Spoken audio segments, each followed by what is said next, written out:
Hello everyone, welcome to Nazia forum. ಇವತ್ತು ನಾನು NMMS ಪರೀಕ್ಷೆಯ 2019ನೇ ಕ್ವಶನ್ ಪೇಪರನ್ನು ತಂದಿದ್ದೀನಿ. ಕ್ವಶನ್ ಪೇಪರು ಅದರಲ್ಲಿ ಯಾವುದಪ್ಪ ಅಂತಂದರೆ ಸ್ಯಾಟ್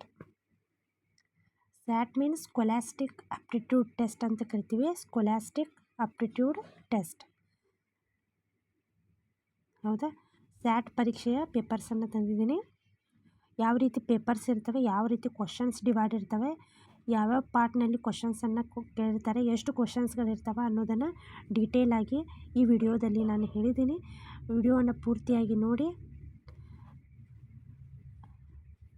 ಡಿಸೆಂಬರ್ 7ಕ್ಕೆ ಇದು ಎಕ್ಸಾಮ್ ಇದೆ. ಸೊ ವಿಡಿಯೋವನ್ನು ಪೂರ್ತಿಯಾಗಿ ನೋಡಿ ಯಾವ ರೀತಿ ಕ್ವಶನ್ಸ್ ರೇಸ್ ಆಗಿದ್ದಾವಂತೆ ಅಂತ ಹೇಳ್ತಾ ವಿಡಿಯೋವನ್ನು ಸ್ಟಾರ್ಟ್ ಮಾಡ್ತಾಯಿದ್ದೀನಿ. ಇಷ್ಟವಾದರೆ ದಯಮಾಡಿ ಸಬ್ಸ್ಕ್ರೈಬ್ ಮಾಡಿ, ಶೇರ್ ಮಾಡಿ ಮತ್ತು ಲೈಕ್ ಮಾಡಿ. Okay, this is the pattern of examination NMMS sat 2019. ಇದು ಪೇಪರ್ 2. ಪೇಪರ್ 1 ಮ್ಯಾಟ್ ಇರ್ತದೆ.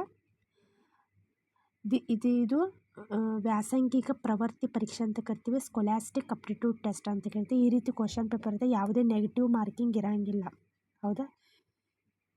ಈ ರೀತಿ ಕ್ವಶನ್ ಪೇಪರ್ ಇರ್ತದೆ. ಸೊ ಓಕೆ, ನೆಕ್ಸ್ಟ್ ವ್ಯಾಸಂಗಿಕ ಪ್ರವೃತ್ತಿ ಪರೀಕ್ಷೆ ಸ್ಕೊಲಾಸ್ಟಿಕ್ ಅಪ್ಟಿಟ್ಯೂಡ್ ಟೆಸ್ಟ್. ಕಂಟೆಂಟ್ಸ್ ನೋಡ್ರಿ, ಇಲ್ಲಿ ಫಿಸಿಕ್ಸ್ ಇದೆ, ಭೌತಶಾಸ್ತ್ರ, ಕೆಮಿಸ್ಟ್ರಿ ಇದೆ, ರಸಾಯನಶಾಸ್ತ್ರ, ಬಯಾಲಜಿ ಇದೆ, ಜೀವಶಾಸ್ತ್ರ, ಹಿಸ್ಟ್ರಿ ಇರ್ತದೆ, ಇತಿಹಾಸ, ಭೂಗೋಳ ಇರ್ತದೆ, ಜಿಯೋಗ್ರಫಿ, ರಾಜ್ಯಶಾಸ್ತ್ರ, ಸಮಾಜಶಾಸ್ತ್ರ, ಅರ್ಥಶಾಸ್ತ್ರ ಮತ್ತು ವ್ಯವಹಾರ ಅಧ್ಯಯನ ಕೂಡ ಇಲ್ಲಿ ಕಾಣ್ತೀವಿ ನಾವು. ಪ್ಲಸ್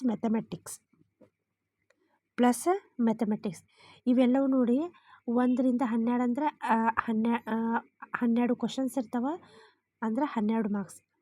ಒಂದು ಕ್ವಶನ್ಗೆ 1 ಮಾರ್ಕ್, ಯಾವುದೇ ನೆಗೆಟಿವ್ ಮಾರ್ಕಿಂಗ್ ಇಲ್ಲ, ಹೌದಾ? ಸೊ ಇಲ್ಲಿ ನೋಡಿ, ಕ್ವಶನ್ 1ರಿಂದ 12, 13ರಿಂದ 23, 24ರಿಂದ 35, 36ರಿಂದ 45, 46ರಿಂದ 54, 55ರಿಂದ 70, 71ರಿಂದ 90 ಸ್ಯಾಟ್ ಕ್ವಶನ್ಸ್ಗಳು, ಸ್ಕೊಲಾಸ್ಟಿಕ್ ಅಪ್ಟಿಟ್ಯೂಡ್ ಟೆಸ್ಟ್, ಹೌದಾ? ಇದಿಷ್ಟು ನಿಮ್ಗೆ ಅಂಡರ್ಸ್ಟ್ಯಾಂಡ್ ಆಗ್ತೈತೆ ಅಂತ ತಿಳ್ಕೊಂಡಿದ್ದೀನಿ. ನೆಕ್ಸ್ಟ್ ಈ ರೀತಿ ನೋಡಿ, ಕ್ವಶನ್ಸ್ ಈ ರೀತಿ ಬರ್ತಾವೆ. ಫಿಸಿಕ್ಸ್ ಭೌತಶಾಸ್ತ್ರ ಇಂಗ್ಲೀಷ್ನಲ್ಲೂ ಕೊಡ್ತಾನೆ, ಕನ್ನಡದಲ್ಲೂ ಕೊಡ್ತಾನೆ. ನೀವು ಯಾವುದರಲ್ಲಿ ಕಂಫರ್ಟ್ ಇರ್ತೀರಿ ಅದರಾಗ ನೀವು ಏನು ಮಾಡ್ಬೋದು, ಓದಿ ಅದನ್ನು ಮಾರ್ಕ್ ಮಾಡ್ಬೋದು, ಹೌದಾ? ಸೊ ಒಂದು ಕಾರಿನ ವೇಗ 18 metre per second. The velocity of the car is 18 metre per second. Its velocity in kilometre per hour is 18 metre per second ಇದೆ ಒಂದು ಕಾರಿನ ವೇಗ. ಅದು ಕಿಲೋಮೀಟರ್ ಪರ್ ಅವರ್ನಲ್ಲಿ ಕಾರಿನ ವೇಗ ಎಷ್ಟಾಗ್ತದೆ ಅಂತ ಕೇಳ್ತಾನೆ ಇಲ್ಲಿ, ಹೌದಾ? ಇಲ್ಲಿ ಎಷ್ಟಾಗ್ತದೆ ಇಲ್ಲಿ ಕಾರಿನ ವೇಗ?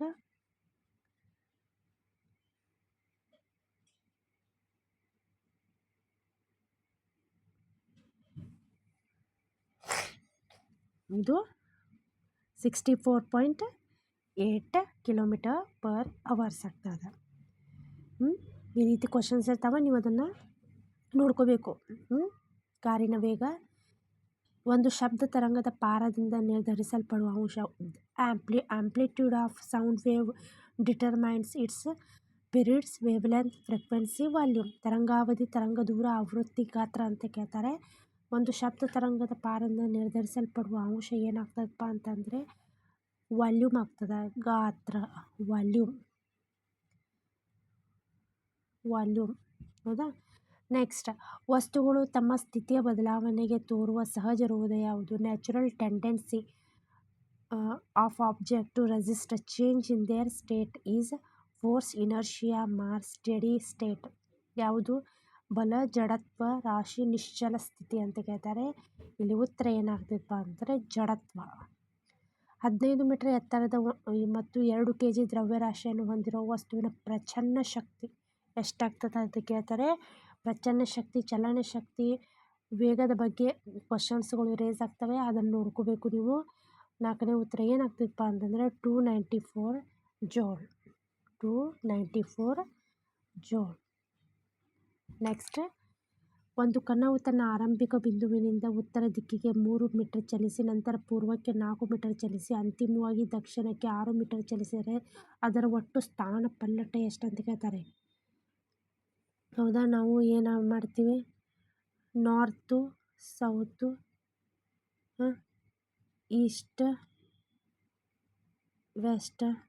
ಸರ್ ಈ ಕಡೆ ವೆಸ್ಟ್ ಬರ್ತದೆ, ಈ ಕಡೆ ಈಸ್ಟ್.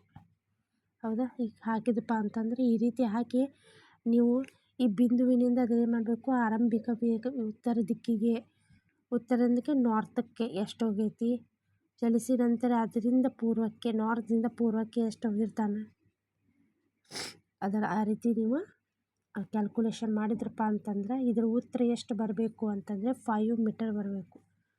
ಓಕೆ, ಕ್ಯಾಲ್ಕುಲೇಟ್ ಮಾಡ್ಕೊಳ್ಳಿ. 1 ಹರ್ಟ್ಸ್ ಎಂದರೆ ಎಷ್ಟು ಅಂದರೆ 1 hertz is equal to how many seconds. 1 hertz is equal to 1 minute 60 seconds.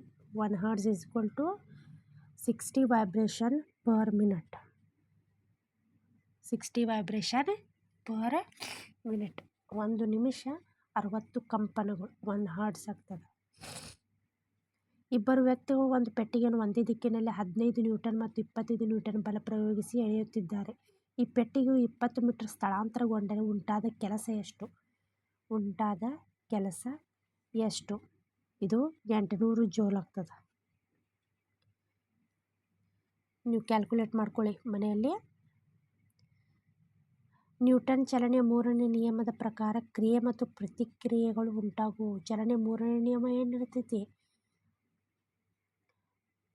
ಚಲನೆಯ 3ನೇ ನಿಯಮ ವಿಭಿನ್ನ ವಸ್ತುಗಳ ಮೇಲೆ ವಿರುದ್ಧ ದಿಕ್ಕಿನಲ್ಲಿ ಏನಾಗ್ತೈತಿ, ವಿರುದ್ಧ ಬಲ ಇದ್ದುದು ಪ್ರಯೋಗವಾಗ್ತದೆ. ಸೊ ಇದು 1ನೇದು ಸರಿಯಾದ ಉತ್ತರ. ಆರಂಭಿಕ ವೇಗ u ಮತ್ತು ಸ್ಥಿರ ವೇಗೋತ್ಕರ್ಷ a ನೊಂದಿಗೆ ಒಂದು ಕಣ ಸರಳ ರೇಖೆಯಲ್ಲಿ t ಸೆಕೆಂಡ್ಗಳ ಕಾಲ ಚಲಿಸಿದರೆ ಅದರ ಸರಾಸರಿ ವೇಗ ಎಷ್ಟು ಅಂತ ಕೇಳ್ತಾರೆ. ಇದರಲ್ಲಿ ಫಾರ್ಮುಲಾವನ್ನು ಕಂಡುಹಿಡಬೇಕು. ಸರಾಸರಿ ವೇಗದ ಫಾರ್ಮುಲಾ ಯಾವ್ದು ಬರ್ತೈತಿಪ್ಪ ಅಂತ ನೀವು ಫೈಂಡ್ ಔಟ್ ಮಾಡಬೇಕಾಗುತ್ತೆ. That is u is equal to at divided by 2. ಆರಂಭಿಕ ವೇಗ, ಸ್ಥಿರ ವೇಗೋತ್ಕರ್ಷ, ಟೈಮು ಡಿವೈಡೆಡ್ ಬೈ 2. ನಿರ್ವಾತದಲ್ಲಿ ಶಬ್ದದ ವೇಗ ಎಷ್ಟು ಅಂತ ಕೇಳ್ತಾರೆ. ನಿರ್ವಾತದಲ್ಲಿ ಶಬ್ದದ ವೇಗ ಏನಾಗ್ತೈತಪ್ಪ ಅಂತಂದರೆ 10 ಮೀಟರ್ ಪರ್ ಸೆಕೆಂಡ್. ವೈದ್ಯಕೀಯ ತಾಪಮಾಪಕದ ತಾಪ ವ್ಯಾಪ್ತಿ ಎಷ್ಟೈತಿ? ವೈದ್ಯಕೀಯ ಡಾಕ್ಟರ್ಸ್ ಕಡೆ ಇರ್ತದಲ್ಲ, ಟೆಂಪ್ರೇಚರ್ ಅಳೆಯುವಂಥದ್ದು. ಜ್ವರ ಬಂದಾಗ ಅವರು ಟೆಂಪ್ರೇಚರ್ ಏನು ಅಳಿತಾರೋ ಅದು ಎಷ್ಟು ತಾಪ ವ್ಯಾಪ್ತಿಯನ್ನು ಹೊಂದಿರ್ತೈತಿ ಅಂತ ಕೇಳ್ತಾರೆ ಇಲ್ಲಿ. ಅದು ಏನಾಗಿರ್ತೈತಪ್ಪ ಅಂತಂದರೆ 35 ಡಿಗ್ರಿ ಸೆಲ್ಸಿಯಸ್ಸಿಂದ 42 ಡಿಗ್ರಿ ಸೆಲ್ಸಿಯಸ್ವರೆಗೆ ಅದು ತಾಪವನ್ನು ಹೊಂದಿರ್ತದೆ.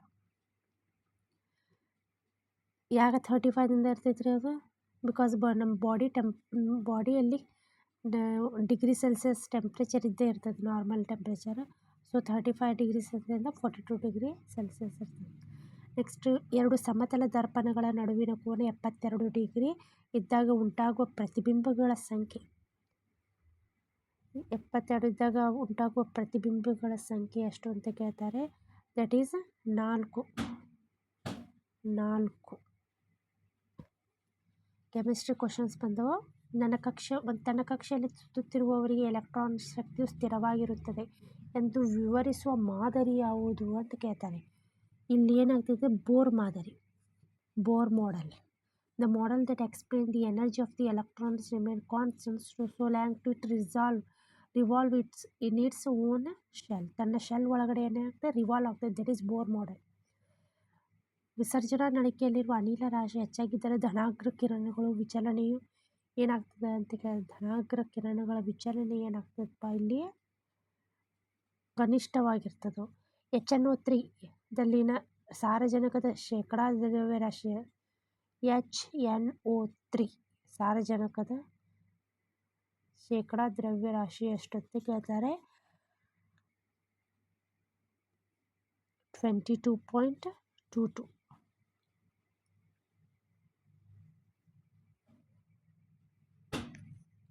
ಕೊಟ್ಟಿರೋ ಕ್ಲೋರಿನ್ನ ಯಾವುದೇ ನಮೂನೆಯಲ್ಲಿ 2 ಐಸೋಟೋಪ್ಗಳು ಪರಮಾಣು ರಾಶಿ ಅನುಪಾತ ಎಷ್ಟು ಅಂತ ಕೇಳ್ತಾರೆ. ಇವೆಲ್ಲವೂ ಕ್ವಶನ್ನು 8th ಸ್ಟ್ಯಾಂಡರ್ಡ್ ಕ್ವಶನ್ಸ್ ಇವು. ಅಂದರೆ ನೀವು 7th ಮತ್ತು 8th ಎರಡು ಟೆಕ್ಸ್ಟ್ ಬುಕ್ಗಳನ್ನು ರೀಡ್ ಮಾಡಿರಬೇಕು ಈ ಸ್ಕೊಲಾಸ್ಟಿಕ್ ಆಪ್ಟಿಟ್ಯೂಡ್ ಟೆಸ್ಟ್ ಪಾಸ್ ಮಾಡಬೇಕಾದ್ರೆ. ಹೌದಾ. ಕೊಟ್ಟಿರೋ ಕ್ಲೋರಿನ್ನಲ್ಲಿ ಯಾವುದೇ ನಂಬರ್ನಲ್ಲಿ 2 ಐಸೋಟೋಪ್ಗಳು ಪರಮಾಣು ರಾಶಿಯ ಅನುಪಾತ ಎಷ್ಟು ಅಂತ ಕೇಳ್ತಾರೆ. That is 3:1. ಪರಮಾಣು ರಾಶಿಯನ್ನು ನಿಖರವಾಗಿ ಕಂಡುಹಿಡಿಯಲು ಬಳಸುವ ಉಪಕರಣ ಯಾವುದು ಅಂತ. ಪರಮಾಣು ರಾಶಿಯನ್ನು ಕಂಡುಹಿಡಿಯಲು ನಿಖರವಾಗಿ ಬರುವ ರಾಶಿ ರೋಹಿತ ದರ್ಶಕ. ಸುಣ್ಣದ ಕಲ್ಲು ವಿಘಟನೆಗೊಂಡು ಕ್ಯಾಲ್ಸಿಯಂ ಆಕ್ಸೈಡ್ ಆಗುವಿಕೆಯ ಕ್ರಿಯೆ ಯಾವುದು ಅಂತ ಕೇಳ್ತಾರೆ. ಬಹಿರುಷ್ಣಕ, ಅಂತರುಷ್ಣಕ, ಸಮತಾಪೀಯ ತಟಸ್ಥೀಕರಣ. ಇಲ್ಲಿ ಅಂತರುಷ್ಣಕ. ಇವುಗಳಲ್ಲಿ ಸರಿದೂಗಿಸಿದ ಒಂದು ರಾಸಾಯನಿಕ ಸಮೀಕರಣ ಯಾವುದು ರಾಸಾಯನಿಕ ಸಮೀಕರಣ ಸರಿದೂಗಿಸಲಾಗಿದೆ ಅಂತ ಕೇಳ್ತಾರೆ. ಇಲ್ಲಿ 19ನೇದು. ಇಲ್ಲಿ 2 2HgO 2HgO2. ಎಪ್ಸಮ್ ಲವಣದ ರಾಸಾಯನಿಕ ಹೆಸರು ಏನು? ಒಂದು ರಾಸಾಯನಿಕ ಹೆಸರನ್ನು ಕೇಳ್ತಾರೆ ಎಕ್ಸಾಮಿನೇಷನ್ನಲ್ಲಿ. ಸೊ ಮ್ಯಾಗ್ನೀಷಿಯಂ ಸಲ್ಫೇಟಿಗೆ ನಾವು ಎಪ್ಸಮ್ ಅಂತ ಕರಿತೀವಿ. ಹೊಂದಿಸಿ ಬರೆಯಿರಿ. ಉಪಕವಚಗಳು ಎಲೆಕ್ಟ್ರಾನ್ಗಳು ಅಂದರೆ ಎಸ್ ಉಪಕವಚದಲ್ಲಿ ಎಷ್ಟು ಎಲೆಕ್ಟ್ರಾನ್ ಇರ್ತಾವೆ, ಪಿ ದಲ್ಲಿ ಎಷ್ಟಿರ್ತಾವೆ, ಡಿ ದಲ್ಲಿ ಎಷ್ಟಿರ್ತಾವೆ, ಎಫ್ ದಲ್ಲಿ ಎಷ್ಟಿರ್ತಾವೆ ಅಂತ ಕೇಳ್ತಾರೆ.